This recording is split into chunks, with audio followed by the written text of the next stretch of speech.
Okay, so when you think of Iron Man today, you probably picture the hero, right? Sarcastic, charming, a genius who just solves everything with tech. Exactly, the beloved icon. But here's the thing that's kind of a head-scratcher. Yeah. The original character, he was designed by Marvel very deliberately for you to hate him.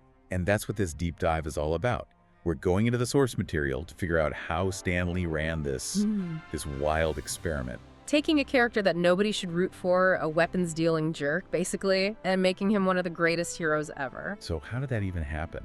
Let's set the stage first. To understand Tony Stark, you really have to go back to 1963. Right. The context is everything. The Cold War is in full swing. There's this deep suspicion in America of, big industry, massive wealth. And especially of weapons manufacturers. Oh, absolutely. And the sources are really clear on this. Stan Lee basically posed a question to himself. He wondered, could I create a hero that represents everything people are suspicious of and still make them like him? So Tony Stark wasn't just, accidentally unlikable. It was the entire point. It was the whole experiment. He was the embodiment of the military-industrial complex. And he wasn't ashamed of it either. The early comics show him flaunting his wealth, profiting from war. He was arrogant. He was smug. He was everything a 1960s comic reader was conditioned to be wary of. You're supposed to see a guy like that as the villain, not the hero. Okay, so then how did this not just completely crash and burn? Well, that's the genius pivot.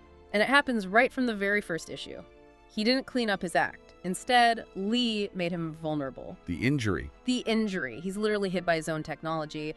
That shrapnel lodged near his heart. I mean, the first Iron Man suit wasn't a weapon, it was a life support system. So he's forced to survive using his brain, not his money or his fists. Exactly. And you can't help but have this grudging respect for his intelligence. You might not like the man, but you admire how he gets himself out of a jam. So readers connected with the journey from this entitled guy to someone who has to earn his own survival. And Lee didn't stop there. He doubled down on flaws. I mean, flaws that were totally off limits for heroes at the time. You mean like Superman, Captain America? Yeah. They were morally perfect. Totally infallible. They had weaknesses, sure, but not character-crippling ones.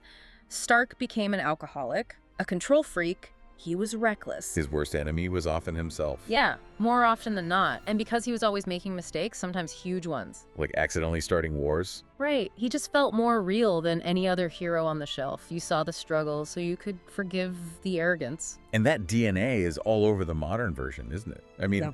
Robert Downey Jr. Stark is charming, but he's still the guy who creates Ultron. He's still reckless. He's still creating the problems that he then has to go and solve. That core concept never left. So the ultimate takeaway here is that Iron Man works because he was never meant to be a hero you just accept. If he was a hero you had to earn. The audience had to earn him through all his struggles and his, relentless attempts to be better.